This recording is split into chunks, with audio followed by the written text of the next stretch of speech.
Welcome back, everybody. How's your night going? So, you know, it's that time again. New set, so a new pre-release pack to open. I already opened one just to open it, but this one we're going to kind of go through it and see what kind of pre-release deck we could actually build out of it. I'm going to try and do this a little faster than normal because these videos get pretty long and I got to work pretty early in the morning. So I'm going to try to not yap so much and not go over every single card. I'm gonna sort them out. I'm going to put them in order there. Oh no, I think I saw what it was. Did you guys see what it was? I think you saw what it was. Don't ever forget that. I've forgotten that before in these videos. But I'm just going to sort them out by color. Here's our die. And of course, you got your deck box and all that. And that is our full pre-release card, and it's a good one. Wow. Stick around at the end to see that, if nothing else. Or middle, whenever I get to it. All right, I'm going to rip through these packs as fast as I can so we can just kind of, but I am going to sort them out while we're doing it by color, so we can kind of see what we're going to be dealing with as far as a deck here. Oh, got cards everywhere. Let me move stuff out of the way. Oops. All right, so get rid of our lands and all that. Okay, our first rare. These are Japanese style packs. I didn't know that. Liliana's Standard Bearer is our first rare, and that's a black. I'll put the rares up here, and then we'll put them in by color later. But I'm not going to do much else except sort things by color here real quick.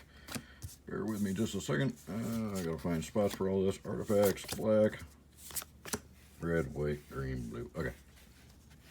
All right, we got all our color stacks. I know you can't see the white one, but it's there. I promise. I'm gonna try and do this a little bit faster than usual. We're just gonna break them up by color first, and then we'll actually kind of look and see what we got and see what kind of deck we can build. Okay, the dual lands are something to probably note. I'm gonna put the tokens off the side, but we got a foil, Teferi's Tutelage, and a Necromentia. So far, both of our rares are black. I'm not going to worry about splitting up foils or anything. And we got multicolor cards, too. This over. There. Multicolor. Red, green. Oop, that's not green, that's blue. White. Yeah, it's late. All right, and next pack. This is pretty much how I would do it at a pre-release event. I would kind of break them up by color like this and see what I get. Ooh, a Basri Ket, our first mythic. Nice. We'll put that up there. And then a Pyroling. Looks like we're getting some decent red cards. Magma. But like I said, we'll kind of wait until we get done here. Not sure how you guys do your pre-release packs, but this is usually how I do it when I'm actually at an event. I'll oh, conspicuous Snoop, nice. Too bad this isn't constructed. That's a great pull. That guy's he's going to be all sorts of fun. I'm sure somebody will break him in standard here. He's already broken in the legacy or the eternal formats they call him now. So, but he could be fun. But if we don't have any other decent goblins, then he's not going to do us any good at all in the pre-release kit. And that's what's kind of weird. Oh, we got a dual land. Well, if it's the colors we end up running, that'll help. But that is the thing about the pre-release kits, is like the really good pulls sometimes don't help you. You know, I remember my what was it, the Theros Beyond Death pre-release. I got just amazing. I got what, an Erebos, and I got some really Palakranos. I got some really good pulls in my kit, and ended up the deck just didn't do well because nice mountain. Sanctum of All, oh, one of the worst cards to see in a sealed deck, because 5 colors without dual lands is impossible. So that's a terrible hit. And like I'm saying, it wouldn't matter if this was like a $50 card. It's worthless. It's not going to help you in the draft itself. Now, it is nice to get your money back after the fact for the draft, but as far as the draft itself goes, that's not going to really help you at all. All right, so now that we have all our cards ordered, all our cards in order here, first thing we'll do is kind of look at our rares and see what we got, see if there's anything major that we got, and then we'll kind of go through colors and see which colors we can find some kind of a synergy between. And of course, we got to look at this guy first here. I already saw it. Ta-da! Liliana. So odds are we're going to go black. I mean, we got our best rare pulls that are usable were black, except for the Basri. So the Necromentia, though, and the Liliana Standard Bearer were our first two rares. Now, the Liliana Standard Bearer is probably a really good card for this because when it enters the battlefield, draw X cards, where X is the number of creatures that died under your control this turn. So if you lose some creatures and you cast this out on your second main phase, you can get some card draw out of it. And it does have flash, so that's nice. We do have the Liliana, which I believe this Lily... Okay, it's discard, and target creature gets -X until end of turn, where X is the number of cards in your graveyard. That's her -3. And her -7, her ultimate is you get an emblem with at the beginning of combat on your turn, put target creature card from a graveyard onto the battlefield under your control. It gains haste. So you get to steal creatures from graveyards every single turn during your combat phase. But yeah, each player, her +1 is each player discards a card. Each opponent who can't loses 2 life. So you got to discard a card too? Well, I suppose for self-mill strategy, that's pretty good. Our only mythic was the Basri Ket. Basri Ket is a little bit better Planeswalker for sealed, to be honest. I hate to say that because Lily's awesome, but he's a 3-drop. Lily's a 4-drop, so that's kind of a big difference. But his +1 is actually put a 1/1 counter on up to 1 target creature. It gains indestructible until end of turn. That's a really big bonus for sealed. And then whenever 1 or more non-token creatures attack this turn, create that many 1/1 white soldier creature tokens that are tapped and attacking as his -2. So if you're attacking with 4 creatures for a -2, you can pop out 4 more. So they're tapped and attacking. And then his -6 is you get an emblem with at the beginning of combat on your turn, create a 1/1 white soldier creature token, then put a 1/1 counter on each creature you control. That's huge too. The ultimates are usually pretty ultimate. So the Necromentia, though, that's probably not going to help us much in sealed. Because the problem with this is that there's probably only going to be 1 or maybe at the most 2 copies of a card in their graveyard, hand, library. So naming a card to try and remove it from their deck is not going to really help you in a sealed tournament. This guy will have to see how many goblins we get. Playing with the top card of your library revealed, that kind of does give away a little bit of something to your opponent as well. It gives your opponent knowledge about what you're about to do. You may cast goblin spells from the top of your library. So if you got a bunch of goblins, it might help. So long as the top card of your library is a goblin card, Conspicuous Snoop has all activated abilities of that card. Now that's pretty good. And we did get a red-white dual land. So there is a possibility we could go red-white. Like I said, the Sanctum of All, running 5 colors in a sealed deck is not recommended at all. So I'm just going to not even bother with that. I'm going to save ourselves some time. We're going to just kind of put that off to the side here. So yeah, that one's probably not going to do much for us. So we just got to kind of see what we're going to end up doing. I don't think the Necromentia is going to do anything for us either. Oh god, I'm knocking everything over. Yep, trying to hurry, making things worse. All right, so our artifacts, what do we got here? We got a Forgotten Sentinel, Forgotten Sentinel, enters tapped, 4 for 4/3, and not really much of anything for sealed. Sky Scanner enters the battlefield, draw a card, flying 1/1 for 3. Now flyers and sealed are a huge deal, so we'll put him in the maybe pile. Short Sword, +1/+1, equipped for 1 drop, not bad little pump if we need an extra card. Meteorite, a 5-drop, but it does do 2 damage, which 2 damage in sealed is big, and then the add 1 mana of any color in sealed is also big. So 5-drop, normally this would be a terrible card, but in sealed we might actually use that. So we'll put that in the maybe pile. All right, so let's look at our black real quick. So we got Village Rites as an additional cost to cast this creature, to cast a spell, sacrifice a creature, draw 2 cards.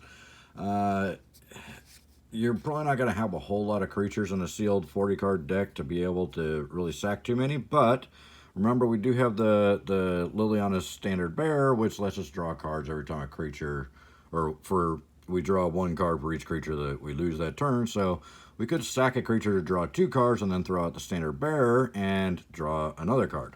So there is that. Mind Rot, target player discards 2 cards. Personally, I hate discard decks, and I try not to run them, but in sealed, that would be kind of a big hindrance to your opponent if you're just trying to win games. Eliminate is absolute must. If we're going to go black, we've got to run the Eliminate, because destroy target creature or Planeswalker with converted mana cost 3 or less. That's huge. For 2 mana, that's big. Bad deal is a bad deal. You draw 2 cards, and each opponent discards 2 cards. Each player loses 2 life. So you got to give up 2 life just to draw 2 cards and have your opponent discard 2, and it costs you 6. That's too much mana. So we got Walking Corpse as a zombie if we need zombie tribal. Sanguine Indulgence, spell costs 3 less cast if you gain 3 or more life this turn. Return up to 2 target creature cards from your graveyard to your hand for 4. Don't know how effective that'll be. Liliana Steward, target opponent discards a card. Activate this ability only time you can cast a sorcery. 1 drop for a 1/2 that you can sack to make them discard a card. There's a lot of discard in this set, I noticed. If you gain 3 or more life, return Silver Smoke Ghoul from your graveyard to the battlefield tapped, and you can sack him to draw a card. So he might be doable if we're gonna have life gain. Otherwise, he's 3 for a 3/1, which is not very good. You can sack him to draw a card when he's about to die anyway, but still not great. Gloomsower, I actually did draft this on Arena the other night. I drafted a couple copies of this because when it becomes blocked by a creature, that creature's controller loses 2 life and you gain 2 life, and it's an 8/6 for 7. So, not too bad. It is a big old beat stick, and it does have a really good ability that it's got Draining Gain for your opponent there. This one, huge. Grasp of Darkness, target creature gets -4/-4 until end of turn. So that and the Eliminate are definite must-haves if we go black. Another Gloomsower. So we got 2 Gloomsowers, and we got 2 of the Silver Smoke Ghouls. So, oh, and another Liliana Steward as well. Wow. So we got a lot of duplication in black here.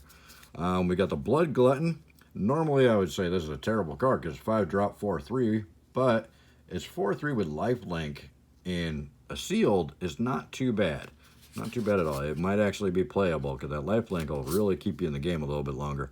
And a 4/3's pretty good sized creature for sealed. All right, Cage Zombie, 3 drop, 2/3, and when you can pay black and 1 and tap them, each opponent loses 2 life. Activate this ability only if a creature died this turn. So black is really looking like a lot of self-sacrifice to make your opponent discard, make you gain life, and make you draw cards. So blue, we got Counterspell, Lofty Denial, Rookie Mistake, Riddle Form. Whenever you cast a non-creature spell, you may have a Riddle Form become a 3/3 spink creature with flying in addition to all its other types until end of turn. Otherwise, it's an enchantment that you can pay 3 to scry 1. That's actually pretty good if we end up going blue. Not bad. Library Larcenist, when it attacks, you draw a card, but it's a 3 drop 1/2. So it's kind of, I mean, the card draw is nice, but he's so weak, he's probably going to die the first time you attack with him. Keen Glidemaster, 2 drop 2/1 that you can have as many creatures as you have mana for, gain flying until end of turn for 3 each. A Wishcoin Crab, 2/5 for 4 drop, that's worthless. Tide Skimmer, 4 drop 2/3 flying. Whenever you attack with 2 or more creatures with flying, draw a card. Flyers, like I said, can be huge with another Larcenist here. Oh, we got a lot of duplication. That's very weird for such a large set. Another Tide Skimmer. Wow. Another Larcenist. 3 Larcenists. Wow. That is a lot of duplication for a small set. Those are uncommons, too. Wow. Unsubstantiate. Return target spell or creature to its owner's hand. Good old Unsummon. That's probably a good one. The Tutelage, when it comes into play, it's an enchantment. When it comes into play, draw a card and then discard a card. Whenever you draw a card, target opponent mills 2 cards. A mill strategy is not going to work too well in sealed unless you got some just the ultimate draws. So I wouldn't worry about that. Glidemaster, another one. So we got more duplication and another Wishcoin Crab and another Rookie Mistake. So we got at least 2 of every card. That's so weird. Except the Denial and the Riddle Form and the Unsubstantiate. Okay, so most of them we got duplication of. Those Tide Skimmers look pretty attractive though. But we don't have a lot else in blue. We do have a couple split cards, or multicolor cards. We've got the lower scale Codal, which is whenever you draw a card, put a 1/1 counter on them, which is not bad, especially with a lot of the card draw that's in blue. And then we got the Experimental Overlord, which I like. Create an XX blue and red weird creature token where X is the number of instant and sorcery cards in your graveyard. Then you may return an instant or sorcery card from your graveyard to your hand, and then exile it. So it's a really cool card in an instant sorcery deck, but I don't think we're going to get enough instant sorceries in a sealed deck to really bother with that one. The Codal, maybe, but that depends on if we're going to go green. Let's see what we got in green. Now, we did get a Titanic Growth, which is a great card for sealed. That extra instant +4/+4 for 2. That can win a game. Gorehorn is a 7/3 for 5. He's got a lot of power, but he's just no toughness at all. Gnarled Sage, not bad. He's a 5-drop 4/4 with reach. As long as you've drawn 2 or more cards this turn, he gets +2 toughness and has vigilance. So that's not bad. Can become a 4/6 if you drew 2 cards that turn. So we'll put him kind of in the maybe up there. We got a Colossal Dreadmaw. Of course, he's a beast for sealed, so he would be really good in the deck. 6-drop 6/6 with trample. Nothing really exciting, and it's pretty expensive, but in a sealed 40-card deck, that's pretty good. Life goes on. You gain 4 life. If creature died this turn, you gain 8 life instead. That's not bad if we decide to go black and green, because we've got so many creatures going to be sacrificed and stuff like that. We could gain 8 life for 1 mana. So we'll kind of put that towards the top here. The Gorehorn, 5 for a 7/3, just with alternate art. Another Dreadmaw, so we did get 2 Dreadmaws. Oh, we got 3 Dreadmaws. Wow, the duplication is insane in these packs. Hunter's Edge. Put 1/1 counter on target creature you control, then that creature deals damage equal to its power to target creature you don't control. That's pretty cool. That's a good card. Citizen Training, we all know that one. That one's really good. When it enters the battlefield, you draw a card. Enchanted creature gets +1/+0 and has trample. And then a Thrashing Bronodon is actually really good as well in sealed, because you can sack it to destroy target artifact or enchantment. So if that's somebody's main win condition in their 40-card deck, and you can use the Bronodon to sack it, even if you don't sack him to destroy the artifact or enchantment, he's still a 3-drop 3/4, which is not bad for sealed. Let's look at our red. We got Turn to Slag. Turn to Slag deals 5 damage to target creature, destroy all equipment attached to that creature. Removal is huge. This is a very expensive card. Normally I would never stack it because it's a 5-drop that only does 5 damage. But, you know, in sealed, if we run red, that's a card we're probably going to want in there. Scorching Dragonfire is huge. It's 3 damage to target creature or planeswalker. If it would die this turn, exile it instead. That's massive. If we get duplication on the Dragonfire, then we might want to be looking at red. Hobble Fiend, 2-drop 2/1 with trample. Sacrifice another creature, put a 1/1 counter on them. So if we went the black and red combo, we could sack creatures to put the 1/1 counters on them and then be able to draw cards from those. Onaki Ogre, 3-drop 4/2, worthless. But just toss that aside. Turn Ogre is a 4/3, 4-drop with reach. When Turn Ogre enters the battlefield, yeah, I can talk. If you control another creature with power 4 or greater, he deals 2 damage to each opponent. So it could be tempting there. Volcanic Geyser is an instant damage spell that you can pump up for whatever you need to. Hellkite Punisher, wow. 7-drop, but it's a 6/6 flyer with fire breathing. Basically the new Shivan Dragon for 1 more. He's 1 better. Crash Through. Creatures you control gain trample until end of turn. Draw a card for 1 red. Not bad. I wish it was instant. The fact that it's sorcery really annoys me. I wish it was instant. That would be a definite great battle trick, but it could still be a game winner. Goblin Arsonist. So we do have a goblin in here. When he dies, you may have it deal 1 damage to any target. Otherwise, just a 1-drop 1/1. Chandra's Pyroling. Whenever a creature you control deals non-combat damage to an opponent, Chandra's Pyroling gets +1 until and gains double strike until end of turn. So that's pretty cool. Another ogre. We don't want that. Chandra's Magmut. It's a little pinger. 2-drop 2/2, and you can tap it to deal 1 damage to target player or planeswalker. So if we're running red, he's a definite add-in. Another Pyroling. 2 Pyrolings in a row. Again, uncommon duplication, and another Hobble Fiend. Common duplication. Where was he? Where did he go? I forget where he went. Oh god. Oh god, wasting time, wasting time. There he is. And oh, another Magmut. Okay, so red's looking pretty decent. Creatures you control gain +2 until end of turn. That is an instant. That's good. And then the Spellgorger Weird is also a really good card because it's 3-drop 2/2. But whenever you cast a non-creature spell, put a 1/1 counter on him. So if you're gonna run a bunch of non-creature spells, he's a good little guy to have in your deck. All right, and for white. All right, first up we got Celestial Enforcer, 3-drop 2/3 for 1 white, 1 colorless. Tap him, tap target creature. Activate this ability only if you control a creature with flying. So worthless unless you got flyers. And I mean, how many flyers are you gonna get out on the battlefield? That's a tough one. Unless you got a lot of flyers, that card's useless. It's just too expensive. Warded Battlements, Defender, a wall. Yeah, attacking creatures you control get +1, which is pretty cool for a wall. And you do get a 0/3 wall, but a 3-drop is a bit much for a wall. Revitalize, you gain 3 life and draw a card. Probably pretty good if we're going to run white. Basri's Acolyte. This guy, 4-drop, but he's 2/3 with lifelink, and when he enters the battlefield, put a 1/1 counter on each of up to 2 other target creatures you control. So, a little pricey for how big he is, but the +1/+1 counters could come in very handy. Siege Striker, he's a 1/1 3-drop.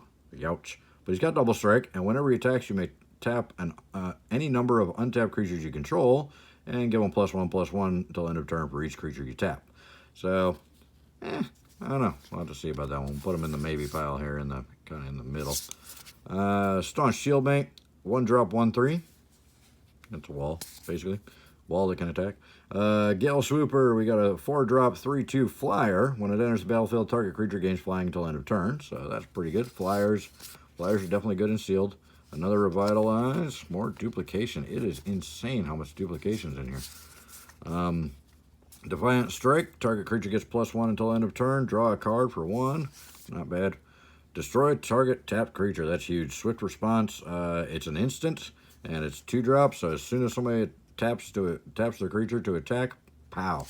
That's huge. Alpine Watchdog, he's a fun little mutt here. He's a 2-drop 2/2 with Vigilance. Vigilance is always really good and sealed because then you got an attacker and blocker. Dub, enchanted creature gets +2/+2 as first strike and is a knight in addition to other types.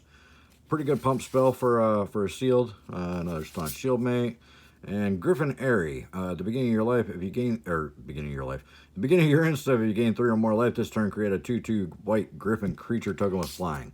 So, there you have it. There's all the cards that we pulled. Man, there's a couple different ways we could go, but really, I think, in my opinion, the black was looking really quite powerful, because we did have a couple removal spells in black. And there is some card draw. The problem was our creatures weren't really that great. We had a couple stewards, a couple ghouls. Oh, we did have a couple gloom sowers though, so we do have a pretty well-rounded creature setup in here. So we do have a pretty well-rounded creature setup in black, as far as we've got a little bit of everything, including some huge beat sticks that once we get those late game, it should pretty much close the deal, as long as the opponent can't remove them. We got some early game removal. Well, early and mid game removal. So black looks pretty decent. Red looks pretty good. Red's got a lot going for it, because we got the 2 Magmuts, which are, they're going to do a point of damage to a player or planeswalker every turn. So planeswalkers, will be able to deal with those a little bit better. Time of Slag's not that great. We only got 1 Scorching Dragonfire, which kind of sucks. The Hobble Fiends aren't bad. We did get 2 of those. The Turn Ogre's pretty good. We only got 1 of those. We got a Volcanic Geyser, but we got the Hellkite Punisher, which that's going to be pretty much in a sealed type format. If they don't have an answer for that, that's putting them on a clock. It's gonna be game in probably 1 or 2 turns. I mean, because if you got 7 mana to cast it and you can pump them up for just 1, he's already 6. I mean, yeah, that thing hits the board, it's probably done for. So red looks pretty good. As far as goblins, though, we only got 1 goblin, just a shaman, I think. Shaman, whatever. Everything else is devils and ogres and elementals and puppies. And weird. Very weird. All right. So red looks pretty strong. We did get the Basri's Acolyte to go, or the Basri Ket to go with white. So it's tempting to run white just for him, but we just didn't get a lot extra in white. But we do have a flyer, we got the Acolyte, and we got a lot of life gain. So, you know, we could go white. I don't think this is really, I don't think the shield mates are, well, the shield mates for a 1-drop aren't bad. Yeah, it's kind of tough. This is pretty, there's really not any colors that really jump out. Now the green's got some really good stuff, but we got no ramp at all in this. So we got the 3 Dreadmaws, which are huge. Probably, I don't know if we'd run all 3 though, probably just 2. But, so we got some, if we wanted to go big beastly creatures and hope we can survive long enough, we could go black and green. If we wanted to go a little faster and go a little more flying, we could go blue and red, or blue and white, or red and white. So it's pretty open. This one's a really tough one to call because there's so many options you could do. You could probably actually build 2 decks out of this and try a game with each one. But that's kind of the breakdown of what I'm looking at here as far as how I would go about building a deck out of these cards. Is I would just kind of look at which color combinations. I usually try to stick to 2 colors in a 40 card sealed type thing, because even with the dual lands, which we should probably take a look at real quick, see what kind of dual lands we got. So we did get 2 dual lands that are red-blue, and we got 1 red-white dual land. So the red-blues actually do gain a life. The red-white is a temple, so it scries. So we did get a little bit of dual lands. So, I mean, there is a possibility we could go 3 colors with this. We could go red, white, and blue. Get all patriotic up in here. So we could go red, white, and blue and just pick out the very best red cards, white cards, and blue cards, which might not be a bad idea because of the fact that we got some really good red cards, but not a lot. Some really good blue cards, but not a lot. And some really good white cards, but not a lot. So if we decide to go 3 colors and try and base everything kind of around the life gain and flying technique, it's probably what I would go for. So I'd probably do the Basri and the Griffin, and then just some of the good stuff like Dub, maybe the Watchdog. Definitely the Swift Response, because you need removal. The Defiant Strike is card draw, plus it's a combat trick that could kill a creature for only 1. And then the Gale Swooper, and then the Basri's Acolyte, and then with the 2 Revitalizes. I don't know if I'd go with anything else in here, though. In fact, we probably end up cutting some of these. 1, 2, 3, 4, 5, 6, 7, 8, 9, 10. Yeah, that's 10 cards just for white.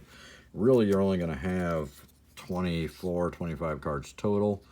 Let's do it with our top red card. Our 1, 2.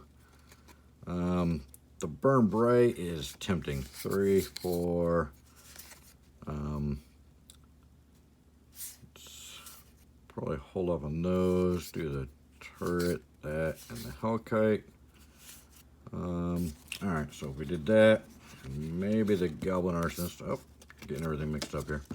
So then we got 1, 2, 3, 4, 5, 6, 7, 8 red cards.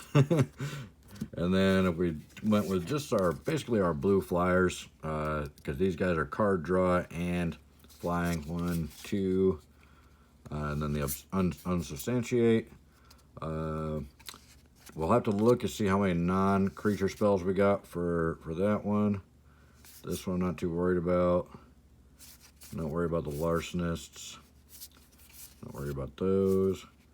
So I mean, really, we'd just be doing blue for just a couple cards here, maybe 4 cards. So we might actually not want to do blue at all. We'd probably just run red and white. It looks like we got a pretty good setup here with red and white. We either go red and white or we go black and white, because yeah, black's at least got a little bit more removal. So we could either go red and white or black and white. Either way would probably work pretty good. Black, you got the bigger creatures for late game, and those are pretty much game enders when they get out there. Plus, you do have ways to draw more cards, and you've got some removal. So, and you got the Lily. So if you really want to run the Lily, you would actually be able to run both Planeswalkers and a good amount of black and white cards. Probably black and white's going to be the strongest cards that we got in here. So most likely I'd end up just running black and white, even though none of our dual lands support that. And we got some good red cards, I'd still probably end up going black and white now that I'm looking at everything. So let me know what you think, what you would have gone with in the comments there. But that's probably what I would end up going with this particular pack. I don't think the artifacts would help us too much. I'd probably throw the Sky Scanner in there for the card draw and have a flying blocker. Maybe the short sword, because we're going to be sacrificing a lot of creatures, so we don't want to use spells that are like permanent kind of pump spells. We want to have the short sword out there, so as we sack a creature, we can still have this on the board to put onto the next creature that comes into play. So I might run those two, depending on how many cards we had once we got down to the end of the deck there. But the Meteorite, because we're only running 2, and we do have some removal, I probably wouldn't run the Meteorite at all.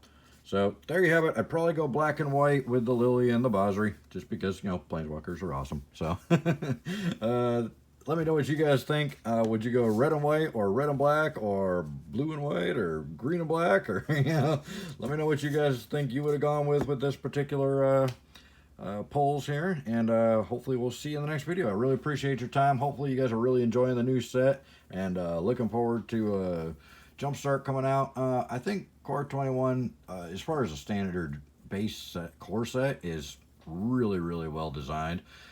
Do I think it's as good as Ikoria? No, I don't think so. I think Ikoria had a lot more going for it. I think Theros Beyond Death was probably a better set too. Theros Beyond Death's got a lot of great cards in it. A lot of people are down on that set, but it's to me it looks like an amazing set.